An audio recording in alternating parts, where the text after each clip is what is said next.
Eddie, one of the greatest genius musicians in rock ever. I'm not jealous. I'm not, dislike the guy. Sammy Hagar was the voice that launched Van Halen into a new stratosphere, the Red Rocker who helped craft some of the band's most unforgettable anthems. But behind the fame, fortune, and chart-topping hits, Hagar was fighting a far more personal battle. Now, at 76, he has finally broken his silence, revealing the untold truth behind his shocking departure from one of rock's most legendary bands. Was it ego? Betrayal? Or something deeper and more human? The real story is far more complex than fans ever imagined. To understand why Sammy is speaking out now, we have to go back to where it all began. Before the spotlight found him, Sammy Hagar was just a kid wandering the sun-soaked streets of Fontana, California in the 1950s. His family, like many working-class households of the time, faced constant financial hardship, moving from one modest home to the next. Despite the challenges, Sammy discovered joy in one thing: music. At age 11, everything changed when he scraped together enough money to order a $40 guitar from a Sears catalog. It was a simple, unremarkable guitar, but it lit a fire that would guide the rest of his life. Without any formal training, he locked himself in his bedroom and taught himself to play, filling the house and the neighborhood with raw, unfiltered rock and roll. By 14, he had formed his first band, the Fabulous Castles. While they never broke into the big leagues, the thrill of performing live ignited something permanent in him. At 17, he snuck into the Swing Auditorium in San Bernardino to see the Rolling Stones perform live.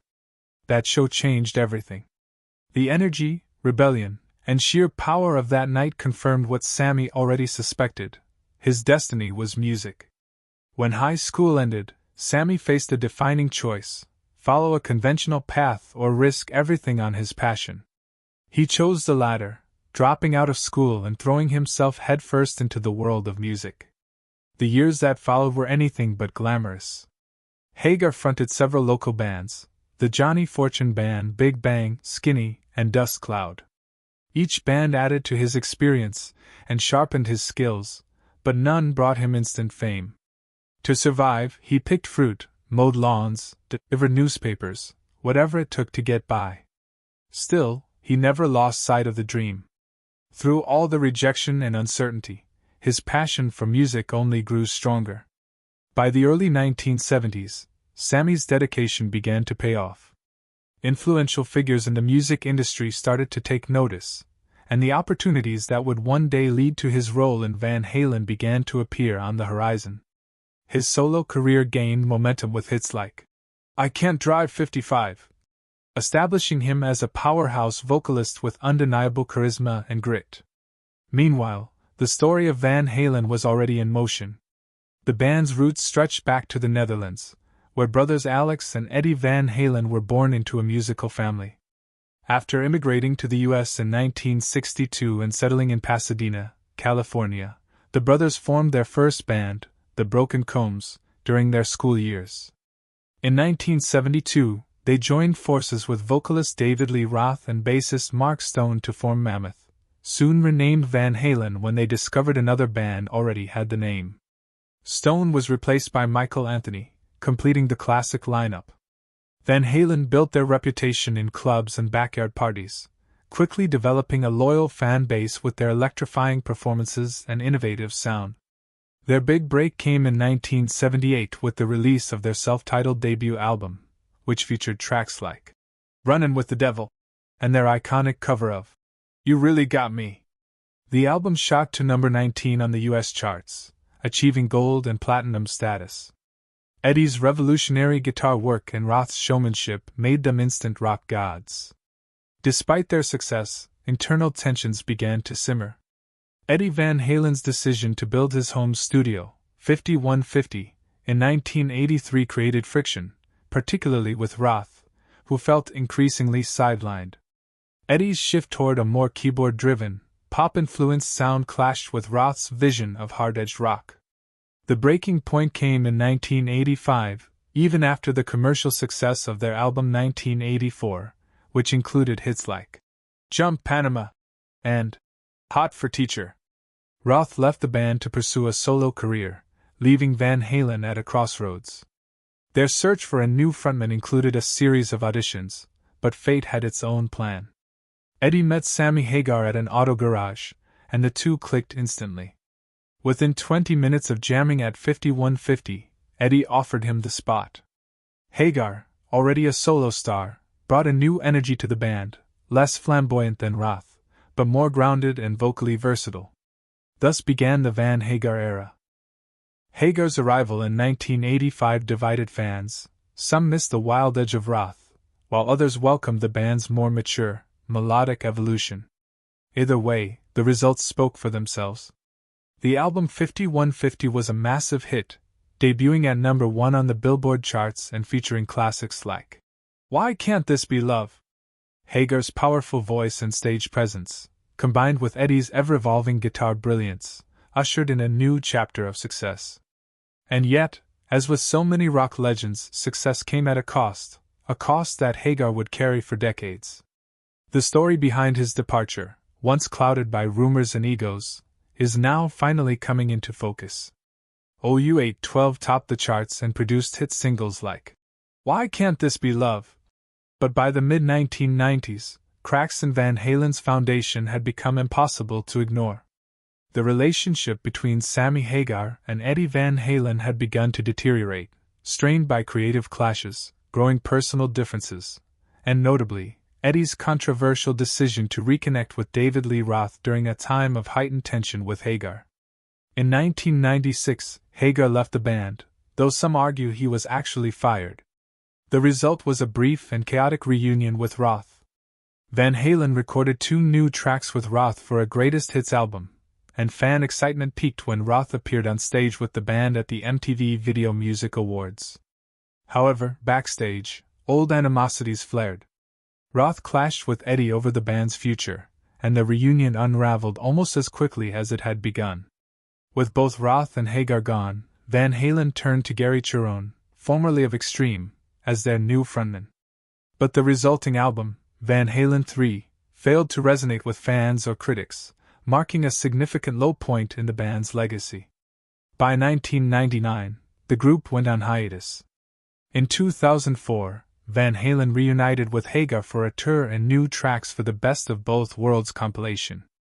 While the reunion brought hope to fans, the experience was anything but joyful. Eddie's ongoing struggles with substance abuse and persistent internal tensions made the tour miserable for everyone involved. Hagar would later describe it as one of the most painful chapters of his career. Despite the fractured experience, Hagar expressed compassion for Eddie's struggles and regret over how things ended. However, another point of conflict emerged: Hagar's continued collaboration with original bassist Michael Anthony, who had been replaced in later lineups by Eddie's son, Wolfgang Van Halen. Hagar's loyalty to Anthony only widened the rift between him and the Van Halen brothers, ultimately contributing to what would become his final departure from the band. Still, Hagar never lost hope for reconciliation. He envisioned a future where time and healing might allow him and Eddie to reconnect, not just as musicians, but as friends. In the years following his departure, Hagar found peace in new ventures. He poured his energy into music, business, and personal growth, channeling past pain into creativity and positivity. Reflecting on his time with Van Halen, he continues to cherish the highs, the musical brilliance, the sold-out shows, and the millions of fans they reached, while acknowledging the deep personal and professional challenges that haunted the journey. The final blow came with Eddie Van Halen's tragic death. Hagar mourned deeply, extending heartfelt condolences to Eddie's family and honoring the complicated, legendary partnership they once shared. Their collaboration, born out of coincidence when a shared love of cars brought them together at a repair shop, would go on to define one of the most transformative eras in rock history. The Van Hagar years yielded 4 highly successful albums, including 5150, a game-changing release that redefined the band's sound and helped solidify its place in rock royalty. Yet, as with all creative partnerships between larger-than-life artists, the tension was always there. Hagar and Eddie clashed in ways reminiscent of Eddie's earlier battles with Roth. It seemed that Eddie's most enduring collaborations were those shared with his brother Alex, where trust and shared heritage provided stability. Over time, the friction between Hagar and Eddie grew into deep fractures. The 1996 split was marked by misunderstanding and resentment. Eddie claimed that Hagar's solo ambitions distracted from the band's goals, while Hagar maintained that he had been blindsided, pushed out unfairly, and informed of the decision in a crushing phone call. Adding to the hurt, that call also announced the return of Roth, which felt to Hagar like a betrayal of their shared success and a dismissal of his contributions. The choice to move forward with Gary Cherone didn't deliver the revival Eddie hoped for. Van Halen 3 alienated many fans and failed commercially. Looking back, some wondered if Eddie's frequent lineup changes were less about musical evolution and more about his restless pursuit of personal harmony. Ultimately, the conflict between Hagar and Van Halen wasn't just a matter of music, it stemmed from deeper cultural and personal differences. Hagar's laid-back, California-inspired ethos often clashed with the more serious, disciplined personalities of Eddie and Alex Van Halen, who were shaped by their Dutch heritage and upbringing. Even something as seemingly trivial as Hagar's carefree anthem, Amsterdam, irritated the brothers, revealing how fundamentally different their worldviews really were. These growing tensions came to a head during the making of Balance, setting the stage for the final unraveling of a partnership that once rocked the world. In 1995, what should have been a triumphant moment for Van Halen instead turned into a grueling and tension-filled experience. The making of their Balance album was marked by constant disagreements between Sammy Hagar and Eddie Van Halen, and the subsequent tour fared no better. Creative and personal clashes plagued the group, draining the joy from their performances. By the tour's end, Hagar was desperate for a break, wanting to spend time with his newborn child. But Eddie and Alex were already diving into their next project. The strain became unbearable, and the band unraveled soon after. The final break came on Father's Day in 1996, when Eddie called Hagar and delivered the crushing news: he was no longer part of Van Halen. For years, the once powerful partnership between Hagar and Eddie remained broken, reduced to silence and bitter memories.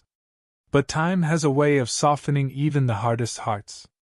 In 2016, Hagar extended an olive branch via Twitter, wishing Eddie a happy birthday.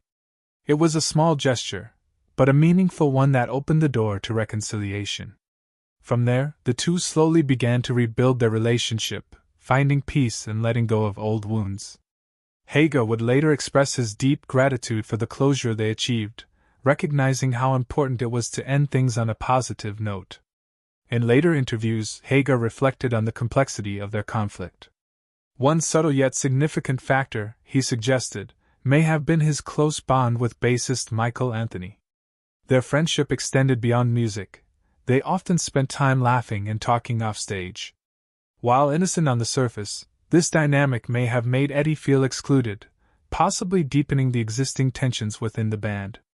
Hagar acknowledged the powerful musical chemistry he shared with Anthony, particularly their signature vocal harmonies, which became a cornerstone of the Van Hagar sound. That creative connection brought something unique to the band, an energy and collaborative spirit that was difficult to replicate. Looking back, Hagar attributed much of Van Halen's turmoil to personal struggles, especially substance abuse. In a candid 2023 interview, he expressed regret over the opportunities they lost to dysfunction and feuds, lamenting the greater heights they might have reached if only they'd managed to overcome their differences. The band's battles with addiction were no secret. Their former manager, Noel Monk, described their chaotic lifestyle vividly in his memoir Running with the Devil. Fueled by ego, alcohol, and drugs, Van Halen personified the hedonistic excesses of Southern California's rock culture. Their unofficial motto, "Drink a bottle of booze, pop a couple ludes, smoke a joint or 2 or 10, and see where the night takes you," summed up the self-destructive spirit that, while iconic, ultimately led to their downfall. Yet, remarkably, the story of Eddie Van Halen and Sammy Hagar didn't end in bitterness. Against all odds, their turbulent relationship took a surprising turn toward peace and mutual understanding. Before Eddie's death in 2020, the two reconciled in private, a deeply personal resolution that brought immense relief to Hagar. Acknowledging the difficulties of maintaining a public relationship, especially as Eddie's health declined, they chose not to announce their reunion. Out of respect for Eddie's wishes and a desire to avoid media speculation, they kept it between themselves. The reconciliation happened with the help of an unlikely individual, actor and comedian George Lopez. After Hagar's repeated attempts to reach Eddie failed, Lopez stepped in to bridge the gap. Thanks to his intervention, the two musicians finally spoke again. Their first conversation was awkward, but it opened the door to genuine, heartfelt exchanges. They decided to keep their renewed friendship out of the spotlight, focusing instead on healing old wounds and cherishing the time they had left as friends. For Hagar, that reconciliation was life-changing. He expressed immense gratitude for the chance to reconnect with Eddie, believing those conversations brought closure, peace, and emotional healing. Without that final opportunity to make amends, Hagar admitted, he would have carried deep regret for the rest of his life. Since then, he has spoken often about the importance of resolving conflicts, expressing love, and offering forgiveness, even in the most difficult circumstances. Reflecting on their time together, Hagar also recognized the creative synergy they once shared. In a Fox News interview, he explained how Eddie saw in him a vocalist who could truly understand and perform his complex musical ideas. Their collaboration wasn't just successful, it was electric, and it left behind a legacy that continues to resonate with rock fans across generations.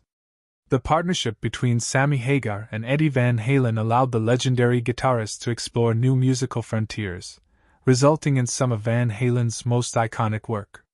Reflecting on their complex relationship, Hagar expressed regret over certain details he shared in his memoir, acknowledging that the book may have unintentionally cast Eddie in an overly negative light. With the clarity that comes from time and reconciliation, Hagar admitted he would have portrayed Eddie differently, focusing more on his extraordinary talent and the positive impact he had on his life. Ultimately, Hagar remains deeply grateful for their reconciliation, as it allowed him to revisit their shared history without bitterness. He later shared this sentiment with Howard Stern, affirming the peace and closure he and Eddie found before Eddie's passing. After Eddie's death, Hagar channeled his emotions into a heartfelt tribute that celebrated the late guitarist's unparalleled genius and the profound bond they once shared. This tribute marked not just the end of an era but a personal release of years of tension and reflection. Continuing to honor Eddie and their time together, Hagar, now 76, recently thrilled fans with an electrifying performance at the Barrett-Jackson Auto Auction in Scottsdale. Defying the expectations of age, Hagar lit up the stage with the same raw energy that has defined his career for decades. In an interview with Arizona's Family, he opened up about his enduring passion for music and the reason he continues to perform while others his age consider retirement. Reflecting on the unique privileges of his rock star life, Hagar recounted conversations with Hollywood icons like Al Pacino and Sylvester Stallone, who admired his vibrant, youthful energy. While promoting his new line of cocktails and the Best of All Worlds 2024 summer tour, Hagar humbly acknowledged his continued success and the gratitude he feels for being able to keep doing what he loves. Looking back on his years with Van Halen, he fondly recalled the band's legendary live performances, naming tracks like Heavy Metal Right Now, Top of the World, and Why Can't This Be Love as enduring fan favorites. He expressed a special fondness for Heavy Metal, a song that reignites his youthful energy every time he performs it. Hagar likens himself to other enduring rock icons like Mick Jagger and Keith Richards, artists who continue to perform driven purely by love for the stage. Beyond music, Hagar has proven to be a savvy entrepreneur, founding the Cabo Wabo restaurant chain and launching his own rum brand. For him, creativity is the common thread between music and business. Both require passion, intuition, and a willingness to take risks. He sees strong parallels between crafting a hit song and building a successful business. Both demand trust in one's vision and the courage to follow it. In August 2023, Hagar brought his electrifying stage presence back to Arizona, performing at the Talking Stick Resort Amphitheater in Phoenix. The show took fans on a nostalgic journey through his storied career, blending solo hits with Van Halen classics. The set honored the band's legacy while celebrating Hagar's own unique contributions, creating an unforgettable night of rock for longtime fans. When asked about retirement, Hagar was clear: so long as he can deliver high-quality performances, he has no plans to stop. His gratitude for his audience and his commitment to creating memorable experiences continue to fuel his enduring career. In late 2023, Hagar announced his highly anticipated Best of All Worlds tour, a celebration of Van Halen's music featuring a powerhouse lineup: Michael Anthony on bass, Joe Satriani on guitar, and Jason Bonham on drums. The tour kicked off in West Palm Beach with a dynamic 21-song set that honored Van Halen's legacy while showcasing Hagar's solo career.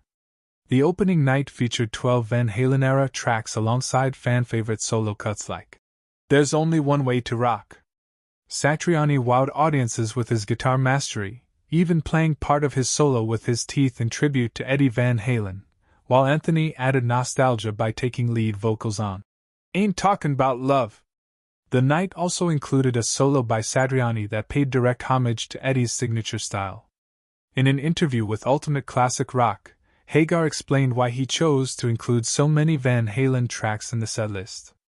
Though initially hesitant to revisit the material, he now embraces it as a way to thank the fans for their unwavering support. For Hagar, the focus has shifted from making statements to crafting unforgettable memories. The response to the tour has been overwhelmingly positive, with fans embracing the mix of Van Halen classics and Hagar's solo work. However, the tour hasn't been without controversy. In an interview with Billboard, Alex Van Halen criticized the tour, expressing disappointment at not being invited to participate. He claimed the show doesn't fully capture the true essence of Van Halen and voiced concern about the band's legacy being represented without the full original members. Despite the critique, Hagar's intent remains rooted in gratitude, celebration, and honoring the legacy of a band and a friendship that changed rock history forever. Alex Van Halen has made it clear that he has no interest in participating in any Van Halen-related projects, expressing that the current lineup doesn't fully represent the band's legacy.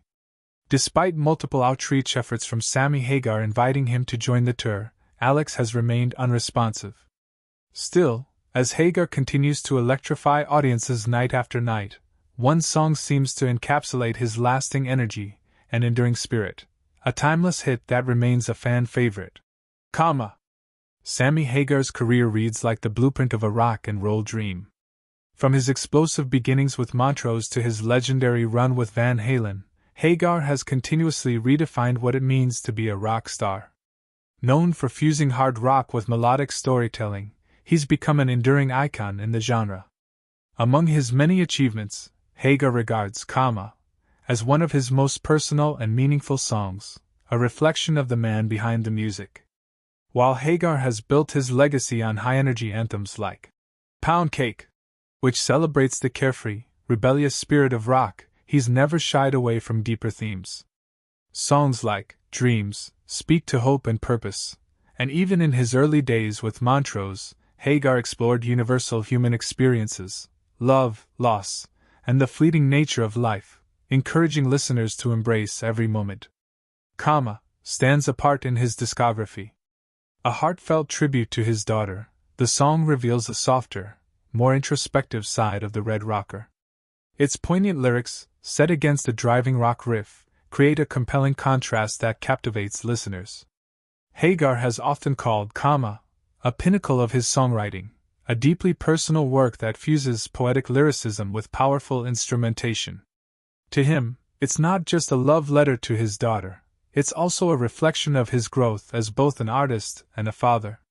The song stands as a testament to music's transformative power to express life's deepest emotions. While some might view as overly sentimental, Hagar's sincerity and vulnerability elevate it, making it one of the most emotionally resonant pieces in his catalog.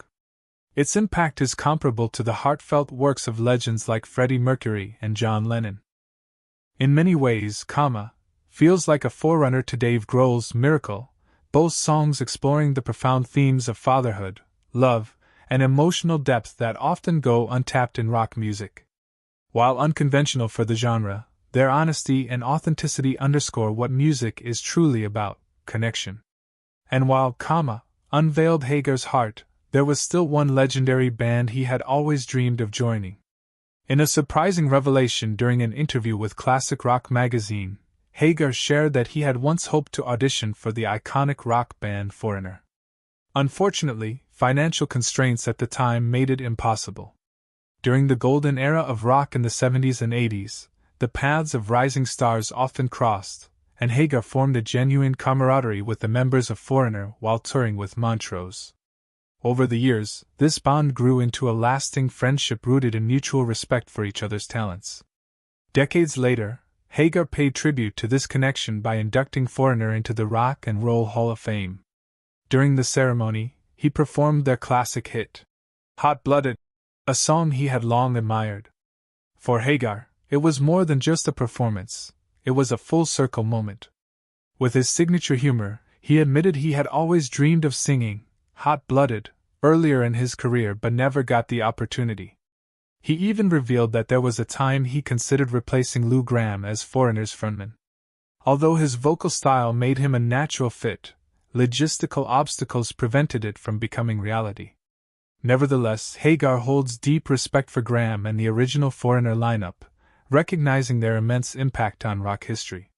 Stepping into Gramm's shoes for the Hall of Fame performance wasn't without its challenges. Hagar admitted feeling slightly intimidated by the iconic status of the song. He recounted a humorous moment during rehearsal when Gramm, ever the perfectionist, gently corrected his timing. The exchange was lighthearted and reflected the genuine camaraderie between two powerhouse vocalists who share an intimate understanding of the craft. Both Hagar and Gramm are known for their dynamic stage presence and vocal range, and they often laugh about adapting their techniques to keep up with the demands of aging while still thrilling fans with unforgettable performances. If you enjoyed this story, don't forget to like, subscribe, comment, and turn on post notifications to stay updated with more legendary rock content.